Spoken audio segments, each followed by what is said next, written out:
Эфирден алықлар вақыты студияда Олсын Риева исәмісіз. Бүгінгі шағырылышының түп темалары. Сізге біздің келешек, сізге енді барлық оңышларына тілесекелер, күрмәнді балаларымыз, әтейіндерге енді дұрғыланып, біздің балаларымыз білән яшәргә язсын. Лайыклы гражданиннар, Ознакайда яшүсмерләргә тантаналы рәвештә паспорт тапшырдылар. Onun şiirleri bana güç vereydi, dert vereydi, yaşam derdi vereydi. Şu enerji bilen men günümü uzdıratırgan edim.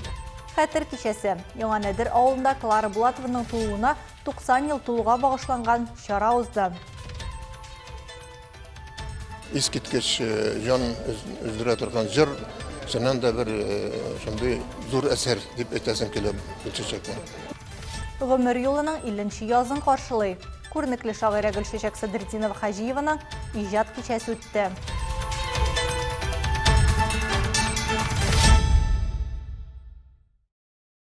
Иртәгә 1 апрельдән башлап 31 майга кадәр Әлмәттә санитар-экологик 2 айлык узачак. Гомум шәһәр өмәләре 25 апрельгә һәм 16 майга планлаштырылган. Акция кысаларында территорияләр һәм ишегаллары тәртипкә китереләчәк. Яшел зоналар, шишмәләр, сулык ярлары һәм ташландык участоклар чистартылачак. Предприятиеләр җир эшләреннән соң төзекләндереләчәк. Төзелеш оешмалары шүпчарны җыячак һәм коймаларны ныгытачак. Апрель һәм май айларында шүпчарны полигонга бушлай тапшырырга була. Чыгаруга гаризалар экология департаментында кабул ителә. Шәһәр автомобиль юллары идарәсе юл билгеләрен, тукталышларны һәм кече архитектура формаларын чистартуга инде кереште. Әлмәт районы ел саен Татарстанның иң чиста муниципалитетлары рәтенә керә.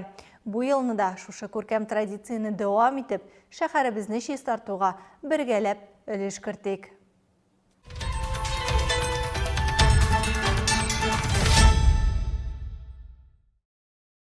Ознакайда 14 яшын тутырган яшүсмерләргә тантаналы рәвештә паспорт тапшыру чарасы узды. Әлеге чара миграция хезмәте ЗАГС бүлеге Бердәм Россия партиясының җирле бүлекчәсе Яшьләр үзәге һәм алдынгылар хәрәкәте тарафыннан оештырыла. Аның чираттагысы шәһәрнең никахлашу сараенда үтте. Балаларның шатлыгын уртаклашырга район җитәкчеләре, ветераннар, укучыларның әтиәннәре җыйналды. Теманың дәвамы коллегаларыбыз сюжетында. Тантана Рәсәй Федерациясе гимны белән башланып китте. Катнашучыларга сәламләү сүзе белән район башлыгы Марсель Шайдуллин мөрәҗәгать итте. Шын патриот булып үсәргә язсын, үрнәк булып торыгыз, бөтен яклар тырышып яхшы итәргә язсын. Сезгә безнең киләчәк, сезгә инде барлык уңышларына теләсәкләр, күрмәнде балаларыбыз, әтиәннәргә инде дұрғыланып, безнең балаларыбыз белән яшәргә язсын. Котлауларга башка җитәкчеләр, ветераннар активы, хәрби комиссариат вәкилләре дә кушылды. Һәм менә ул дулкынландыргыч мизгелләр, тантаналы шартларда мөһим документны тапшыру минутлары. Паспорт алырга килүчеләр арасында шәһәрнең 1нче мәктәбе укучысы Данил Гыйльманов та бар. Алга куйган максатлары белән дә уртаклашты. Было очень радостно. Мин бүген бирегә килүем белән бик горурланам. Мин Россия Федерациясының лаеклы гражданины булдым. Төп документны район башлыгы үзе тапшырды. Киләчәктә 11нче сыйныфны тәмамлап инженер һөнәрен үзләштерергә телим. Пойти инженером. Тантаналы чарага яшүсмерләр белән бергә аларның әти-әниләре, укытучылары да килгән. Алар һәммәсе балаларның бәхетле булуларын, чын патриотлар булып үсүләрен тели. Огромная гордость за... Бүген төп документны кабул итеп алган егет һәм кызлар өчен горурлык хисе кичерәм. Искиткеч урын, барысы да югары дәрәҗәдә оештырылган. Миңа бик ошады. Туган илебез, балаларыбыз белән горурлану тойгысында. Мин бик шат һәм канәгать. Свою страну, за своих детей. Дәүләтебезнең төп документын тапшыруга багышланган мондый чара районда даими уздырыла.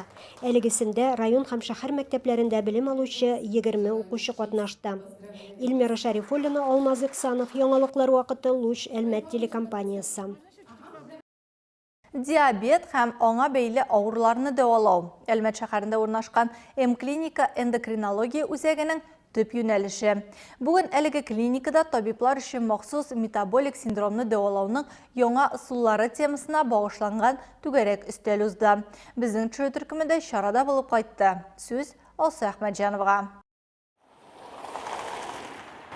Метаболик синдромға семіру юғары қан басымы шекер артуы хас. Аны дауалау бүгінгі медицинаның мөһим мәсьәләләренең берсе. Тикшеренүләр нәтиҗәсе буенча Россиядә 40% кешедә әлеге синдромның 2 компоненты, 11% кешедә 3 һәм оннан да күбрәк компонентлары бар. Авыручылар саны арта, шуңа да яңа дәвалау усулларына багышланган түгәрәк өстәлнең актуальлеге зур. Тәҗрибә уртаклашу гына түгел, үзәктә һәм районнарда уртак дәвалау стандартларын булдыру да мөһим дип ассызыклый М-клиника белгечләре. Сегодня мы увидим взгляд на проблему метаболического синдрома с точки зрения... Бүген без метаболик синдром проблемасына эндокринология күзлегеннән бәя бирербез. Әңгәмәбезгә эндокринолог, Италия профессоры кушылырга тиеш. Шулай ук проблемага гастроэнтерология позициясеннән дә күз салырбыз. Казан медицина университеты профессоры, Millennium клиник гастроэнтерологы чыгыш ясаячак. Университета, доктор гастроэнтеролог Millennium клиник. Метаболик синдромны дәвалау усулларының берсе ГПП-1 рецепторларының агонистлары препаратлары. Халык телендә алар ябыгу уколлары буларак билгеле. Әлеге усулга түгәрәк өстәлдә аерым игътибар бирелде. М-клиника үзәге белгече эндокринолог Юлия Тютюгина мондый дәвалауның нәтиҗәләре турында чыгыш ясады. На данный момент у нас есть несколько пациентов, Хәзерге вакытта бездә берничә пациент әлеге программа буенча дәвалана. Без чыннан да уңай эффект күрәбез. Пациентлар ябыга, аларның кардиометрик күрсәткечләре яхшыра. Ләкин әйтергә кирәк, бу препаратлар тиз ябыгарга теләүчеләр өчен түгел. Аларны бары тик табиб кушуы буенча гына кулланырга мөмкин. и под строгим контролем врача. Такое лечение вы можете получить и в нашей клинике. Метаболик синдром икенче тип диабетка, йөрәк кан тамырлары авыруларына китерүче җитди хәл. Әлеге проблеманы шешәр өчен төрле юнәлештәге табибларның берләшүе зарур. Түгәрәк өстәлнең кунаклары да теманың әһәмиятен бәяләде. Биредә эндокринологлар, кардиологлар, гастроэнтерологлар, терапевтлар һәм педиатрлар бар иде. Занимаюсь в своей практике лечением ожирения. Мин симерүне метаболик синдромны дәвалау, симерү рефлексотерапиясе белән шөгыльләнәм. М-клиника үзәге оештырган түгәрәк өстәлдә катнашуыма бик шатмын. Бигрәк тә Италия эндокринологы чыгышы кызыклы булды. Чит ил тәҗрибәсе белән танышу күп табиблар өчен файдалы булгандыр. Основные моменты лечения этой проблемы. Метаболик синдром, диабет һәм аларга бәйле авыруларны дәвалау М-клиника эндокринология үзәгенең төп юнәлеше. Табибларга язылу өчен телефон 36 92 36. Клиника Әлмәт шәһәре, Тимирязев урамы 47-нче йорт адресы буенча урнашкан. Алсу Ахмаджанова, Олег Павлов, Яңалкар вакыты, Луч, Әлмәт телекомпаниясе.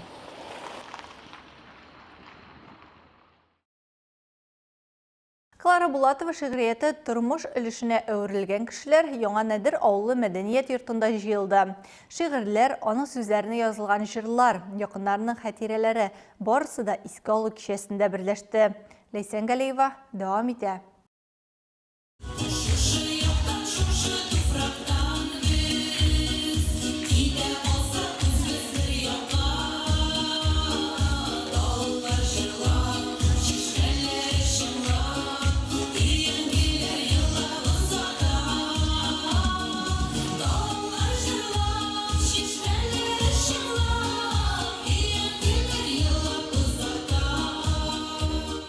Клара Булатованың 90 еллыгы уңайыннан оештырылган бәйрәм шушы яктан, шушы туфрактан без дигән җыр белән ачылды. Тормыш дәверендә шагыйрә нәкъ менә якташларына, туган авылына күп юллар багышлый. Кичәгә аны шәхсән белгәннәр дә, шигырьләре аша ачыш ясаган тамашачылар да килгән.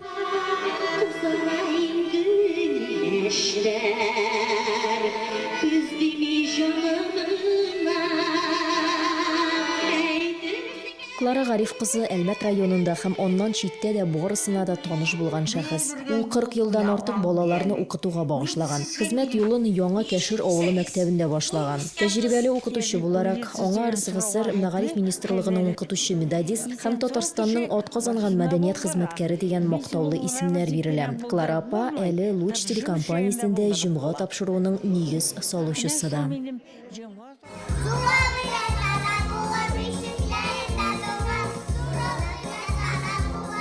Танылган артистларны чакырып, мәктәптәге ачык дәресләрне чын теле тапшыруга әйләндерә иде дип искә ала хезмәттәше, дусты, кодагые Фәүзия Шакирова. Мондый иҗади якын килү туган телне һәр тамашачы өчен җанлы, аңлаешлы итәргә мөмкинлек бирде ди ул.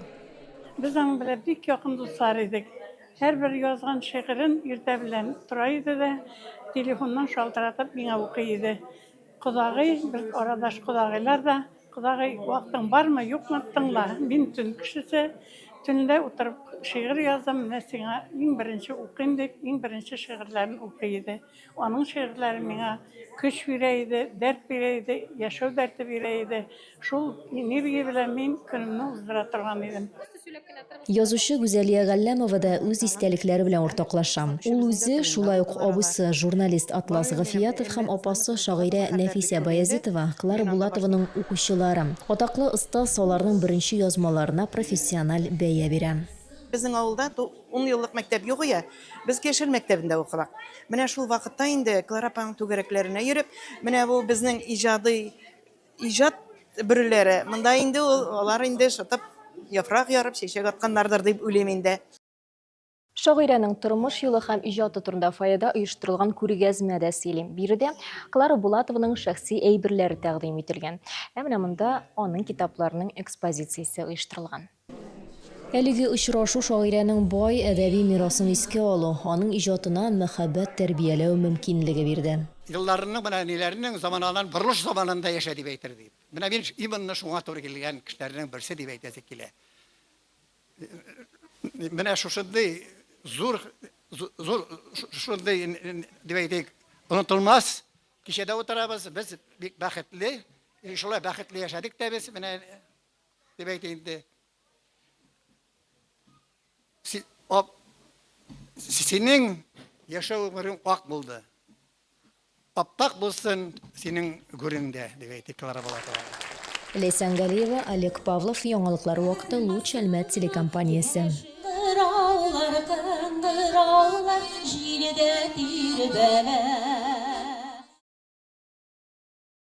Ознакайда күрнекле шагыйрә, Татарстан Язучылар берлеге әгъзасы Гөлшәшек Сәдретдинова Хаҗиеваның иҗат кичәсе булып узды. Гөлшәшек Сәдретдинова Рәшит Вахапов исемендәге Татар мәдәнияте фонды оештырган яңа татар җыры конкурсы лауреаты, Бала чак җыры бәйгесе җиңүчесе, Болгар радиосы милли музыкаль премиясе лауреаты, Мәхмүд Хәсәнов премиясе лауреаты да. Иҗат кичәсе хакында тулырак мәгълүмат Илмир Шәрифуллина сюжетында. Очрашу Гөлшәшәкнең тормыш юлын чагылдырган театраль күренеш белән башланып китте. Алга таба сәхнәдә шагыйрә үзе күренде.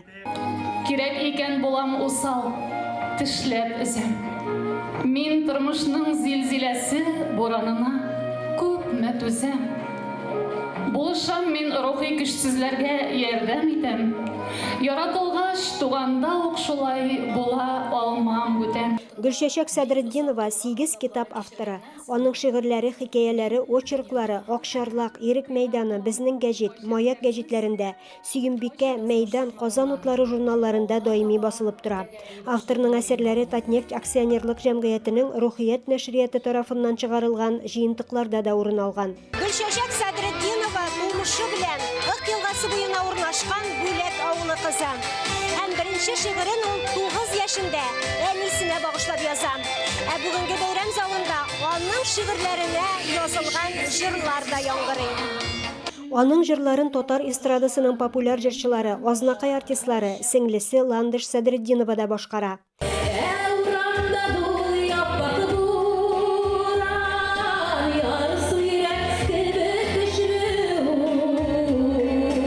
Гөлшәшәк иҗат иткән шигырьләрдә тирән мәгънә ята дип билгеләп үтә иҗат әһелләре. Иң миңа хайран калдырганы аның җыры булды. Афган җиле сүзләре һәм инде аның музыкасы Сафан Хабиров искиткеч җан үздерә торган җыр. Шуннан да бер шундый зур әсәр дип әйтәсем килә Гөлшәшәкнең. Бәйрәм залында шагыйрәнең иҗатын хөрмәт итүчеләр, аның каләмдәшләре, иҗатташ дуслары, якыннары, туганнары, авылдашлары, район җитәкчеләре җыйналды. Мин Гөлшәшәкнең сыйныфташы, яшьлек дусты, хәзер дә дусларыбыз аның белән. Гөлшәшәкне бик күп беләм, 47 ел Гөлшәшәкне беләм. Менә 3 яшьтән бирле бик дусларыбыз аның белән. Гөлшәшәк кичкенәдән үк иҗатка якын кешиде. Шигырьләрне бик матур сөйлидер, иншалары бик матур буладыр. Ягулык салу операторы булып та, хисапчы, сатучы булып та эшләргә туры килә. Хәзерге көндә Азнакай үзәк китапханәсендә китапханәче ул. 2021 елдан Гөлстан иҗади берләшмәсен җитәкли. Кадерлек беренче урында тора торган шагыйрә дип әйтер идем. Икенчедән, аның образлар дөньясы бик бай. Üçüncüden, anın әлбәттә инде хатын-кыз шагыйрә буларак шигырендә хисләр, палитрасы бик зур. Гөлчәчәк бу тормышны бик яхшы белгән, оста яктырта торган шагыйрә һәм прозаик дип әйтер идем. Кайчак артык тыйнак булам, кайчак әрсез, кайчакларда бик җаваплы мин, кайчак гамсез дигән сүзләрне язып куя шагыйрә үзе турында. Гомер юлының 50нче язын каршылаганда тормыш иптәше Марат белән тигез тормышта 2 бала үстереп, иҗатының яңа тагын да кызыклы чорына кыю атлый Гөлчәчәк Садретдинова. Илмира Шәрифуллина, Алмаз Иксанов, яңалыклар вакыты, Луч, Әлмәт телекомпаниясе.